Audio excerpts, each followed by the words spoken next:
and we wait for the live to start, and we refresh this side, and that should give us access to chat. Open video. There you go. Cool. We've got chat running that side. We've got our screen running this side where I can see my mug and my face, and that should be just fine to get started with. Nice. Awesome.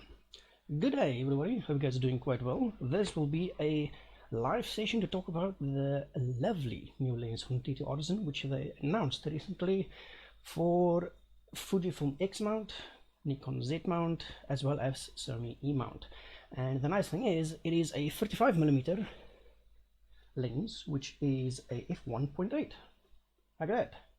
See, it's a lovely, lovely little bit of kit. Now, I've had this lens for a little while, which allowed me to give it a good bit of a test, because I do like testing gear. And this is a really awesome little bit of kit. It's not going to be that expensive from what I can tell. And let me show you this lens up close. Let me just put this down. There you go. So, this, let's remove all the little thingies from it. This is the lens in question. This is a TTArtisan 35mm f1.8 for Fujifilm X mount. It's got a tiny little front element like such, which is awesome. In the back element also, you can see you've got your electronic contacts right there, which allows you to have full-time autofocus on the lens, because yes, this is a autofocus third-party 35mm f1.8 lens, which is actually quite nice, because this lens also comes with this really cool bottom piece like this, which allows you to do all your firmware updates and such, which is a nice little addition, because you can just plug that into your lens and do your firmware updates, which is quite nice. But the reason why this lens is so cool is because this allows you, let me just grab my mouse again, this allows you to use a 35mm f1.8 lens on your APS-C camera body, which will give you a equivalent field of view of about a 50mm lens, which is really good, because I'm actually using a 35mm lens as well to film myself at the moment. And you'll see I've got my unicorn in the background running, which is quite nice. But for now, this little lens is built quite well. We've got no external controls on this at all. We only have our focus ring at the top, which goes all around, and there's no buttons or anything as such on the lens itself. Now, the focus ring itself does turn quite nice, no complaints at all, and it is made from a mixture of metal and plastic, which is always good, because you can drop this, it might break, but you might get lucky because it does have a bit of metal in it, which is nice. One thing I did notice though is on the lens mount itself, there's no weather sealing gasket. So this is not a weather sealed lens. So you'll not be able to use this to run around outside and take photos in the rain with it, because it will most likely not survive it, unfortunately. Which is sad, but it is one of those things. But from a 35mm f1.8 lens, this is actually quite a nice little bit of kit, because on your APS-C body, if you want a nice lens which gives you a nice natural field of view that you can work with for events, portraits, even landscapes, and a whole bunch of other cool stuff, is then this doesn't do that bad. It's actually quite nice, because the 50mm range is really nice and easy to work with. So you might be asking yourself, but Monsieur Andrew, how good is it, and how many times have you used it? So the very first photo that I took with this lens, let me grab that on screen, and I believe if I press that button, aha, there you go. I've gone full screen and I can show you what I've done with it. So when the lens arrived, I took a single photo of it to give it a good test, as always, at f1.8, and it's not bad at all. As you can see, it is sharp, very focused, because this does allow you to use your autofocus as well as your eye tracking focus perfectly without any problems. Now notice the fall off on the background from our little test photo. What you'll see is it's nice, smooth, not that busy looking, and it has a really nice pleasant fall off from what's in focus to what is out of focus. And that is because at 35mm 1.8, it does allow you to still capture nice portraits without any problems. And knowing TTArtisan, this lens is most likely going to be cheaper than anything else on the market for 35mm f1.8 autofocus for your APS-C cameras. Now, that is quite nice because it allows us to simply throw on this lens, which is not a very big lens at all. It's very light actually as well. It's much lighter than the Fujifilm 35mm f1.8, and it's kind of smallish. It's more or less the same size as well, which is quite nice, and it works quite lovely and easily. It doesn't have vibration reduction or any form of stabilization in the lens. I think that's why it's so small, but that's not a problem because most of the camera bodies you'll be throwing it on, they all have IBIS anyway. And even at f1.8 you'll be able to shoot at much higher shutter speeds anyway, that it should not be a problem at all going forward. So let's swap it back to my ugly mug. Let's just press the right button for that. Shift, of course, it's shift, always the shift key. Now another thing that I did do with this lens is I did also test it for landscapes. I did try to test it for street photography, but that didn't go that well because the town I live in doesn't really have a lot of nice locations for street photography, unfortunately. Now another test we did do as well is we did shoot the lens in bright sunlight. Now the reason we wanted to do that, let me just open this in the develop side so we can have a look at it. There we go, and swap back to showing my freaking screen and stuff. There we go, cool. So this is the lens wide open at f1.8, shot in the bright outdoor sun at 3200 shutter speed. So it was very bright outside. But the reason I wanted to do this is because normally what you do is when you shoot a lens wide open, you get chromatic aberrations between your highly contrasting edges. As an example, highlights to shadows and things as such. Normally on the foreside you get a little bit of purple, on the background you normally get a bit of green as well. So we did this photo outside to give it a good taste, and as you can see, we don't really get many of those contrasting edges, so it's not that bad at all. And we did another close-up one to give it another test with, and I do believe it is controlled quite well. We can see a little bit of green in the bottom left corner, but not much at all. So what that tells me is the lens is actually very well corrected for things like chromatic aberration on your high contrasting edges and such as well, which is important because if we use this lens outdoors where we've got a very busy, hey Andrew, can this fit on the Canon 2000D? Unfortunately not. This lens is only made for mirrorless Fujifilm X mount and Nikon Z mount, as well as Sony E mount. It is a mirrorless lens. On your DSLR cameras like a 2000D, 4000D and all those ones, as well as on the Nikon DSLR side, unfortunately you will not be able to use this lens at all. Also keep in mind that no manufacturer will continue to even make lenses for the Canon EF mount or Nikon F mount, simply due to the fact that Canon has abandoned the EF mount and Nikon no longer makes anything for the F mount as well. So camera manufacturers and lens manufacturers only make lenses for the mirrorless stuff these days. So unfortunately, if you're using a DSLR camera, you're not going to be able to find any lens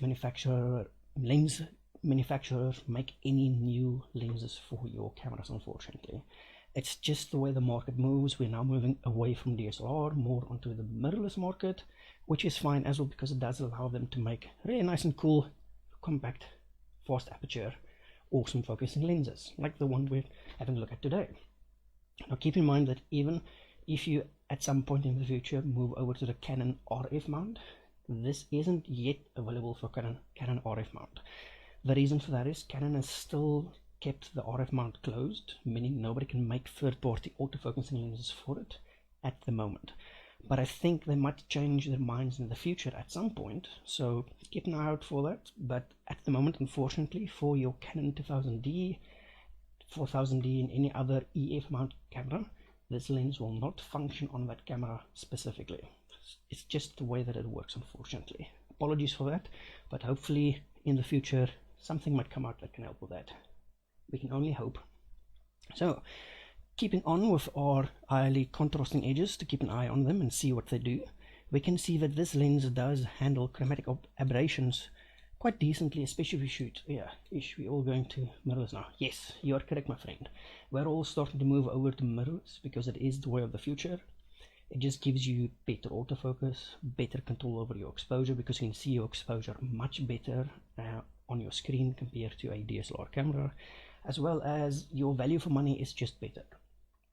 I mean, this lens from TTArtisan will most likely be selling for $3,000 to $5,000, which isn't that much for what you get, because as an example, the Canon F1.8 RF lens, I think it's like 10 grand or something. It's like really expensive, but this is a nice cheaper alternative which allows us to get better value for money for the products we use. So yes, unfortunately in the future when you do look to upgrade your Canon 2000D, you might be looking at something like the Canon R50, which is a really good upgrade to it, as well as you might look at something like Canon R10, also a really good upgrade from any DSLR APS-C camera. But I would skip the Canon R100 simply because it's lacking way too many features to make it worth upgrading from your DSLR to, unfortunately. So save up some money and just keep in mind that in the future, yes, you will unfortunately be going to the RF mount, which is a mirrorless mount, but it is really good. You get awesome autofocus, nice eye tracking autofocus, so your eyes are always nice and sharp and in focus. But just keep that in mind that in the future, yes, unfortunately your DSLR even today isn't being supported anymore by Canon. They just don't like them anymore, unfortunately, which sucks. So our highly contrasting edges are controlled really well with this lens, which is awesome because we like when we have lenses that can control these highly contrasting edges and a chromatic aberration really well, because that means we can shoot outdoors like this with the bright sun behind our subject, and we can still get really awesome photos without getting that really annoying edge. Now if we zoom in all the way to 300 or 200% and you check the edges, you can see we have a slight color shift, but nothing much at all. It's actually very well controlled, and all the way in the back we can see a tiny little sliver of green.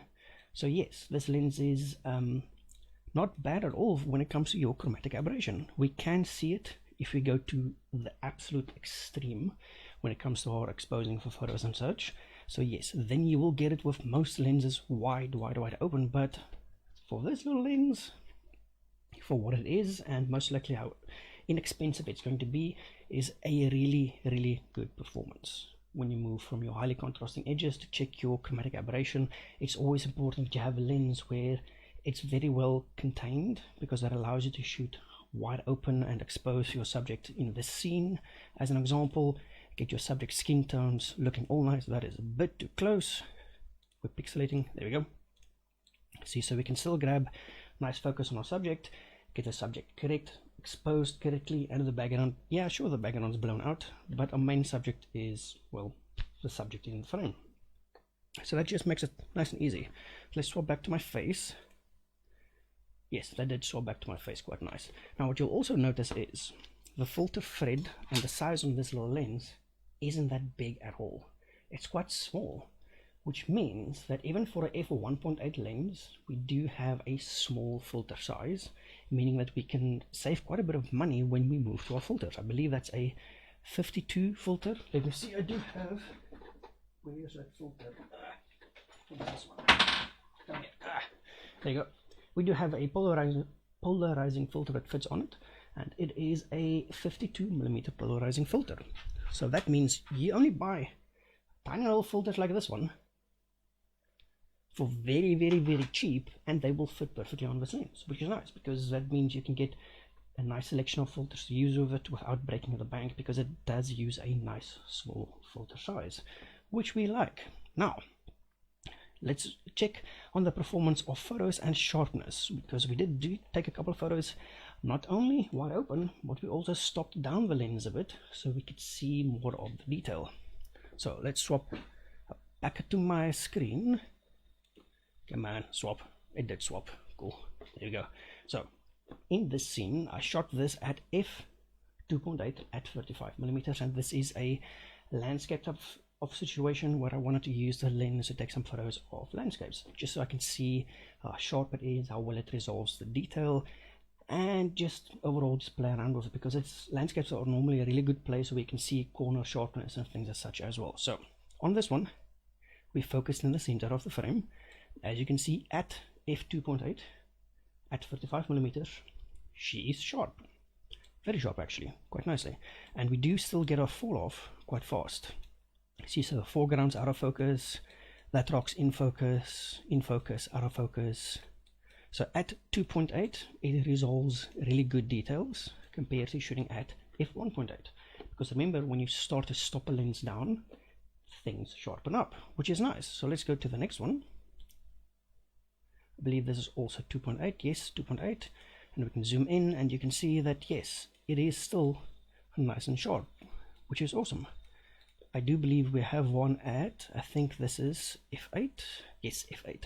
So we also stopped the lens down to f8, because normally at f5.6 or f8 your lens would normally be the sharpest it can be, and at f8, as an example, this lens is very nice and sharp actually.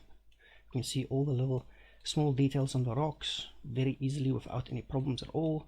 And if you go up in the corners, that's out of focus because we didn't focus anywhere close to the corners, and it's just overall performing rather well.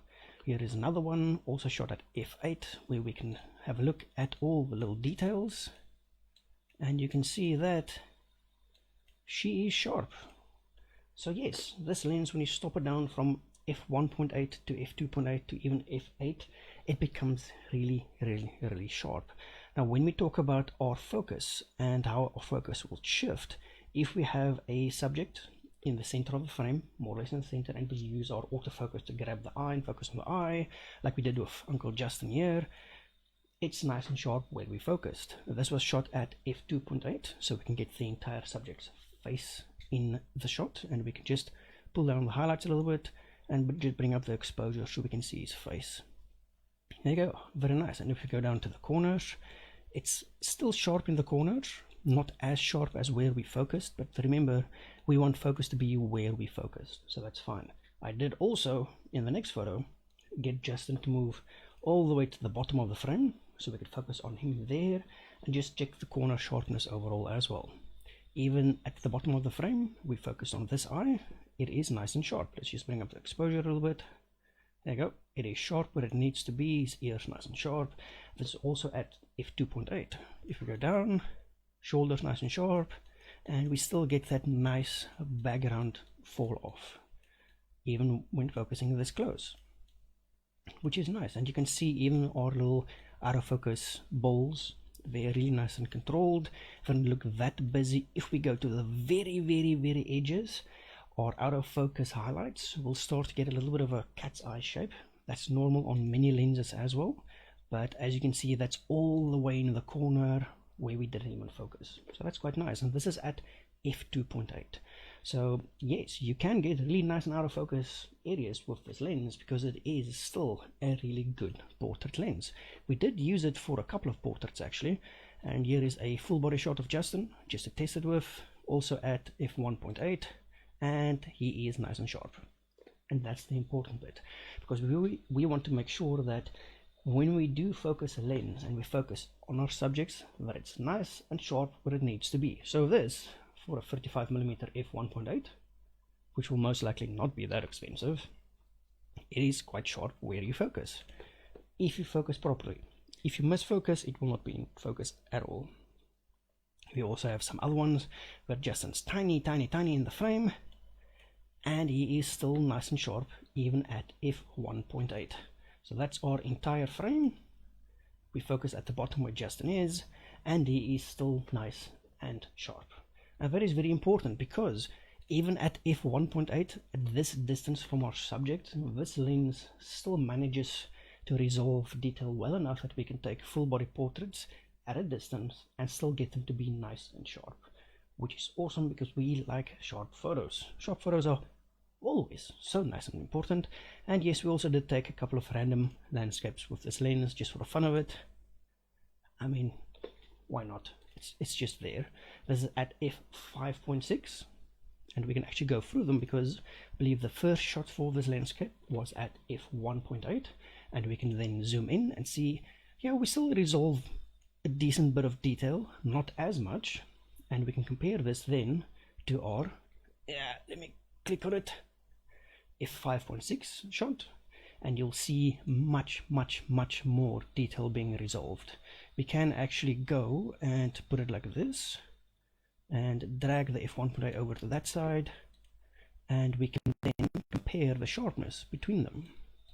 So on the left hand side we've got f1.8, on the right hand side we've got f5.6, and you'll see from f1.8 on the tree itself, you can see there's still a little bit of detail, not much though at all.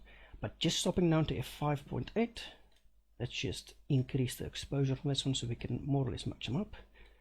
And you can see that it sharpened up very nicely. Now if we go to f8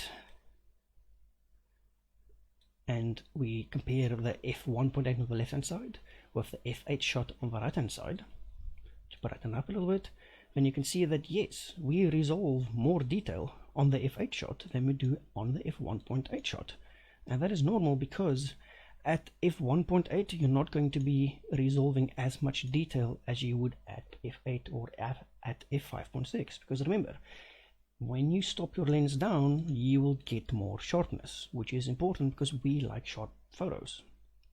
So remember, even this lens, which will most likely be a really nice and affordable lens from TTArtisan, we still need to keep in mind that yes, it does sharpen up quite a bit once we start to stop it down a little bit. Now if we go on to our next photo of little Justin, which is at f5.6, even at f5.6 our background is still nice and blurred, which is awesome because we can still get a nice bit of fall off on the background, and our subject is nice and pin sharp. Let's just bring up the shadows a bit so we can see his face, and exposure a bit. Hi Justine, and drop the highlights. Yeah, it's a bit too much. Anyway, so Justin is nice and sharp at f5.6 for this lens, which is awesome. And even at 5.6 our background is nice and smooth. We don't have many distracting features on the highlights on the background. Everything is just nice and very well controlled overall, which is cool because we like it when nice and affordable lenses give us the cool things we like. This is again just a shot of a photo of a plant which I missed focus on. Let's go to the next one. I believe that one was in focus. Yeah, this one's better in focus. Still missed it by a little bit. Yes, at f1.8 your what is in focus isn't that much at all, and you can miss focus. But yes, there you go, third time's a charm, and we managed to get a focus on this shot. And what you'll see is this is at 35mm f2.8, not 1.8, because at 1.8 I had trouble getting the entire flower in focus, unfortunately, because it is such a shallow depth of field on a 35mm f1.8 lens. But stopping down to f2.8, our flowers are very nice and sharp, and just look at the fall off on the background. Even though this is inside a bush, it has rendered the out of focus areas very well, very controlled, and that is in focus, and we go to the foreground where it's out of focus again, and it hasn't created odd shapes or things as such that many other cheaper lenses do, which means this lens is very well balanced for shooting at f2.8. Even at f1.8 it's good, but you might miss focus slightly. It's normal, it's just the way things work. Because we can compare this to, let's go to this one, click on it, no, not before and after, I want this one, where you can compare photos, and we will compare it to the f1.8 photo. And what you'll see is the f1.8 photo and 2.8 photo, 2.8 is perfectly in focus, and f1.8 I missed focus slightly, but due to the very shallow depth of field at f1.8 we will miss focus more than we think we do. So it's just easy to just stop it down a little bit to f2, and you should see a very nice improvement on your photos, which is quite nice as well. That's a nice little flower shot, and I believe we also did a couple of product shots just for the fun of it, so those are fine. And we did go for a little photo walk, and we found some really cool graffiti and stuff on the walls, just so I could test sharpness overall on the photo.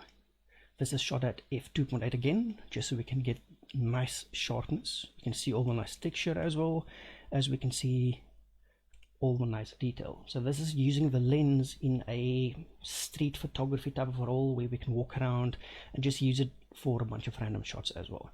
Even the detail shots on this tree, which is at 2.8, we can see that it resolves a lot of detail. Let's just bring up the exposure a little bit, and it does resolve a lot of detail.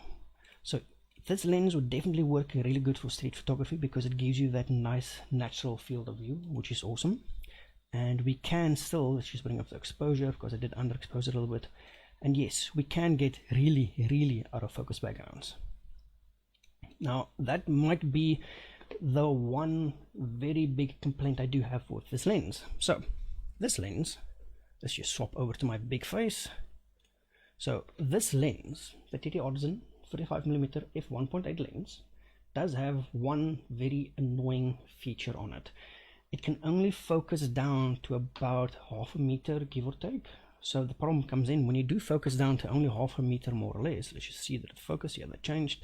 So that means you cannot use this lens for very awesome close-up detail shots.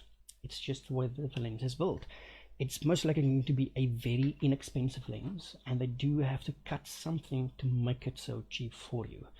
Most likely they're going to cut detail on most other manufacturers, but from what I've seen from using this lens, the detail is still very nice and pin sharp, but what they did sacrifice is your focusing distance. So you're not going to be able to get really nice and up and close to take detail shots, but you can still take semi-detail shots without any problems because it does resolve detail quite well. But you will unfortunately not be able to get really close to your subject. It is just the way that they built this lens. But even at the closest focusing distance at f2.8, we still resolve a very large amount of detail, which is awesome because we can crop this and still use it perfectly fine. So it is an annoyance that you can't get that close to your subject, unfortunately, but overall, even though you cannot get that close to your subject, it still resolves the detail very well, even up close. Just remember to stop down a little bit when you get too close to your subject, or you might just misfocus completely, unfortunately. So let's move on. We also managed to catch butterflies on Justin's camera lens, which I did try to focus, but you'll see that I misfocused quite a bit on that one because it is very difficult to get that close to your subject. But yes, at f2.8 we managed to grab a photo of the butterfly sitting on his camera lens, which was quite nice. Very nice. We like that. Butterflies are cool. And it's not that bad at all. The lens does resolve detail when you do focus it up close really decently as well. You can see we still have a lot of detail at the minimum focus distance when shooting at 35mm f2.8. It still does resolve a good bit of detail, so we can easily crop this down and still use a photo without any problems. But what I want you to notice is when we focus at its minimum focusing distance, notice the fall off of focus, what goes in of focus and what goes out of focus. It's not that busy at all. It is very well controlled, which means that we could use this with a whole bunch of shiny lights and stuff, get nice bokeh balls, and it should work very well for us. We also did a couple of random small landscapes just to test the overall sharpness of it, and as you can see at f2.8, at the minimum focus distance, she resolves a lot of detail and she is very nice and sharp once you manage to grab focus, which is very important because for a affordable lens, which this will most likely be from TTArtisan, the 35mm f1.8, I suspect it is listed overseas for about $200 US, so we should get it for between 3,000 to 5,000, I think. I might just have to double check with Camera World to confirm those prices, but from what I can see, this lens, for what it is and the price you pay for it, or most likely will pay for it, it is very decent. Now, what we also did was we started with Denzel taking the very first shot. Where is Denzel? There's Denzel. Hi Denzel. And we're going to compare this to another shot that I took of him. Drop it in there. There you go. So both shots are taken at 35mm f1.8, with the left hand one being taken on a cloudy day, and the right hand one being taken on a sunny day with him in the shade. So what you'll notice is we managed to grab focus nice and sharp from the first photo we took from him, and then the last photo we took of him using the same lens under different lighting conditions, it's still nice and sharp, and our background fall off is still really nice and well contained, which means this lens is actually really good at throwing things out of focus and making sure those things stay out of focus, and also that they're not that distracting, which is awesome. You will get some distractions on your out of focus areas at the very edge of your corner. They might make small little highlights or sharp points on them, which is fine. It does happen to a lot of lenses. You cannot expect miracles from inexpensive gear. It's just the way things are, unfortunately. But yes, I've used this lens now extensively for a little bit. Let's swap back to my face. I think it's this button. Yes, so that's my face. Put down my mouse.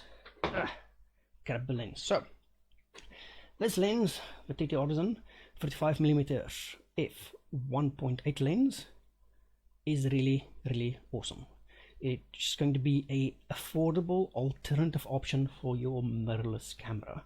Now when I say affordable, I do mean this will be affordable, because TTArtisan do make another autofocusing lens which they sell for, I think it was like 3k or something, which is stupid cheap for what you get. It's a 27mm f2.8, I believe it is. So this 35mm f1.8, I believe, will be a really good addition for just about anybody.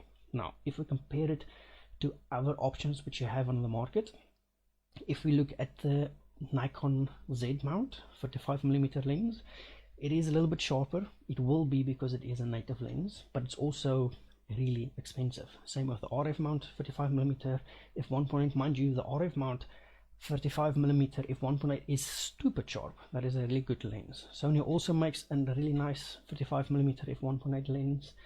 Zeiss makes one. Can't compare that because it's the sharpest thing I've ever seen. And Sigma also make 35mm lenses. So this does fit a really nice and affordable spot in the market. Is it going to be the sharpest lens you ever buy and own in your entire life? No, it's not going to be. It's not meant to be the sharpest lens you will ever buy. But will it be the most value for money lens you buy? Yeah, I believe so. It's going to be a really good value for money, because TTArtisan sells lenses at really affordable prices, which means we get to get access to all these really cool lenses for not that much money. Now in South Africa, Camera World do handle all the TTArtisan stuff. They are also in charge of running the TTArtisan South African brand, which is awesome. So who do I think this lens is for? Well, this little bad boy, I believe, would be for anybody and everybody running any mirrorless Z mount, E mount, or Fuji X mount. RF mount to be confirmed in the future, maybe, I don't know. But yes, it is a really awesome lens for just putting on your camera, running around, doing street photography, doing nice environmental portraits, or getting nice and close to your subject, as close as this lens allows, because it doesn't have a really close focusing distance, and you can still get away really nice and sharp photos at f1.8. They will not be the sharpest f1.8 photos on the planet, but for the money you spend, they're going to be the most sharpest value for money photos you can get, guaranteed. I've used it extensively myself, and I'm even filming myself now on another 35mm lens, because why not? If one's good, why not get two of them, right? So that means that this lens, I can definitely recommend it, simply for the fact that it is really good value for money. Get really good, nice, sharp photos on it. Even at f1.8, it is still nice and sharp. 2.8, it does sharpen up quite a bit as well, and at 5.6 and f8, it is stupid sharp. Now there's one thing that is kind of interesting about this lens. Even if you stop it down all the way to, let's say, f12 or f16, where you would normally start to get a lot of diffraction on other lenses, this lens doesn't actually show that much diffraction, which is interesting, because that means for your landscape photography people, you can shoot this lens at those higher apertures, get more in focus, and you would still get nice and sharp results, which is quite interesting, because even on my Fujifilm lens, the Fujifilm 35mm f1.4 lens filming me now, if I go to f16 on that lens, it gets really soft. This is sharper compared to the Fujifilm lens, which is about 3 times this one's price at the same aperture of f16. At f8, of course, it's not going to be sharper than any native mount lens, or even the Sigma Art range. It's not going to be sharper. It was never meant to be sharper than any one of those lenses. Autofocus performance, though, on this lens, it's this fast. That's fast, so it's not that slow at all. And this is using continuous autofocus. On single point autofocus, it will be a little bit faster as well, but yes, autofocus performance on this is fast. It is not stupid fast, but it is nice and fast. So you will still be able to work in continuous autofocus, shooting subjects that move quite a bit, doing nice flowy portraits and such as well. You shouldn't have any problems putting this lens on your subject, grabbing focus and keeping focus. It should be quite easily achievable and should be really nice and fun to work with. So yes, this little bad boy lens, I can see myself through the lens upside down.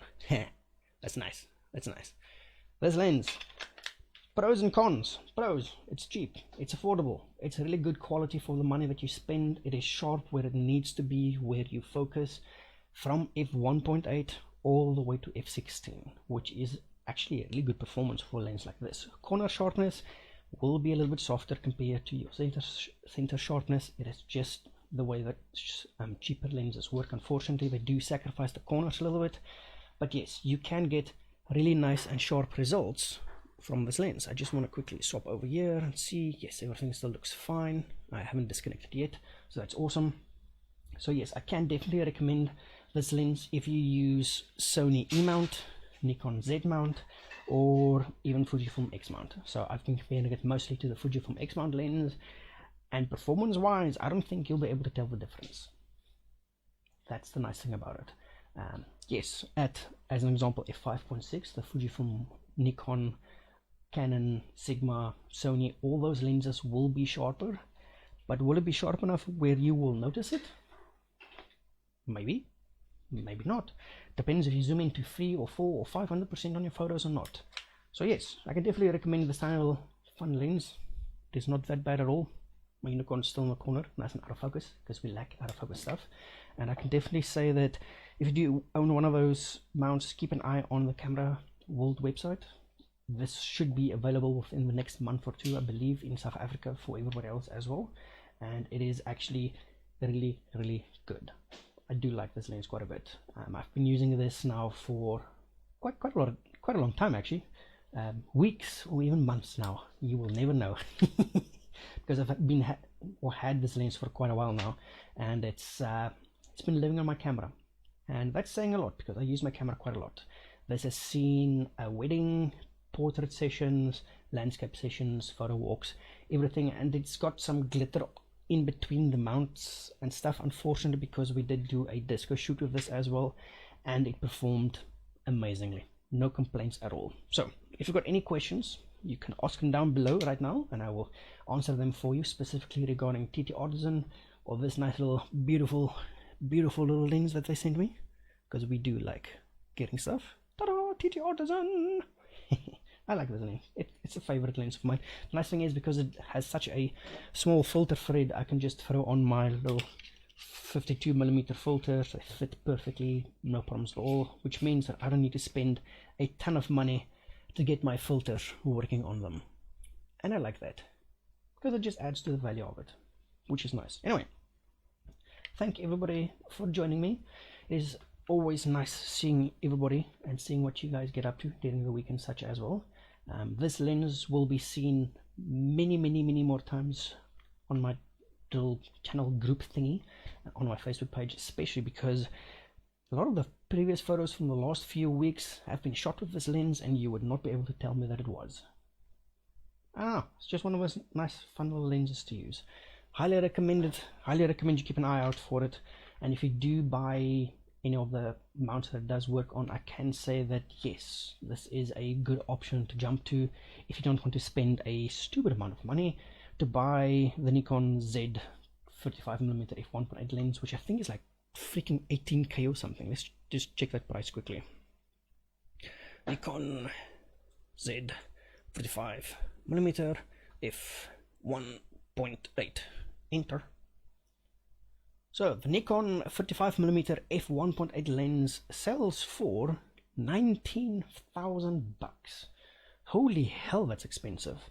This thing is listed for like 200 bucks on the US market currently, $200 US, which means it will retail by us for between 3,000 to 5,000, I believe. So it's going to be like a quarter of the price of the Nikon lens, and you're not going to be able to tell the difference with that much on them, I believe, from experience that way. Anyway, thank you guys for joining. It was always fun just playing around, showing you guys what I play with and all that nice and fun stuff, because it is really cool to just see all the stuff that is available.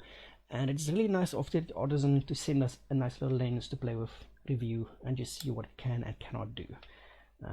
This will most likely go back onto my camera now, and I will most likely be using it for the rest of the year to play with, because it is just so much fun. I love it. The 35mm on APS-C is a lovely range to work with, and I will most likely use it until it dies, or they want it back. Either way, I don't care. Anyway, thank you everybody for joining. Hope you learned something at least. If you do have questions when you do see this video in the future, just pop them down below and I will answer all your tech related questions in regards to this lovely little 35mm f1.8 lens from TTArtisan. And then we can just see how things go. I'm very excited to see once the Canon RF mount opens up if this will come to the Canon RF, because if you're rocking a Canon RF mount, the R50 as an example, with this little lens on it, oh dude, that's going to be freaking awesome. The possibilities are endless, as they say. But anyway, hope you guys had a good one. I'm going to go clean off some more glitter from this lens, and then I will catch you guys either later on this evening. Wait, no, it's a rugby, so unfortunately nobody's going to watch, so that sucks. So I'll most likely go live tomorrow instead, and then we can do some camera tutorial stuff, some editing tutorial stuff, or just hang out a little bit. Anyway, catch you guys soon, and remember, if you want to grab a copy of this for your own camera, keep an eye out on the Camera World website, and you might just see it before everybody else. Stock should go quite fast as soon as they arrive, because it is such a affordable little bit of glass. So anyway, thanks everybody. I'm rambling as always. I'm gonna go edit some photos on my stuff behind me, have some fun, relax a little bit, and have a coffee. I think coffee sounds good. Anyway, thank you everybody for joining. This was our first live review of a product. I think tomorrow we're going to do another one just for the fun of it in regards to specific lighting kit from camera stuff, which I think should be quite a bit of fun. Anyway, have a good evening everybody. Good luck with everybody watching the rugby. I believe it's going to be a hell of a fun game, and I will catch you all tomorrow again. Anyway, keep well, have fun. I'm gonna go now. Click the button, end the thing.